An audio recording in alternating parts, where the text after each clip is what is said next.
உங்களுக்கு தெரியலையா? நாங்க ஒன்னு மறந்துட்டோம். என்ன பொருளப்பா? சிங்கி மற்றும் மம்மி கூட சர்ப்ரைஸா அப்பாவை பாக்குறாங்க. அட, தீபாவளிக்கு பட்டாசு வாங்கலையா?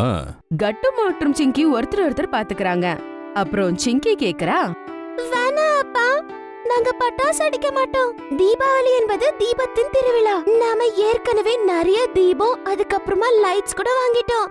அப்புறம் இந்த ஏர் பொல்யூஷன் மற்றும் சவுண்ட் பொல்யூஷன் காஸ் பண்ற இந்த பட்டாசு வேண்டாம். அப்பா, சிங்கி சரியாதான் சொல்றா. நாம டாக்ஸிக் ஹேரை நம்ம என்விரான்மெண்ட்ல ஏற்படுத்துறது மட்டும் இல்லாம நாம அந்த சவுண்ட் பொல்யூஷனை கூட ஏற்படுத்த போறோம்பா. நிறைய டாக்ஸ், கேட்ஸ் மற்றும் பேர்ட்ஸ் இதனால ரொம்பவே அஃபெக்ட் ஆகுறாங்கப்பா. அட வா பசங்களா, நீங்க 2 பேரும் ரொம்பவே கிளவர் மற்றும் ரெஸ்பான்சிபிளா மாறிட்டீங்க. கட்டு மற்றும் சிங்கி சொல்றதை கேட்டு அப்பா அம்மா ரொம்பவே சந்தோஷப்படுவாங்க, ரொம்பவே ப்ரௌடா ஃபீல் பண்ணுவாங்க.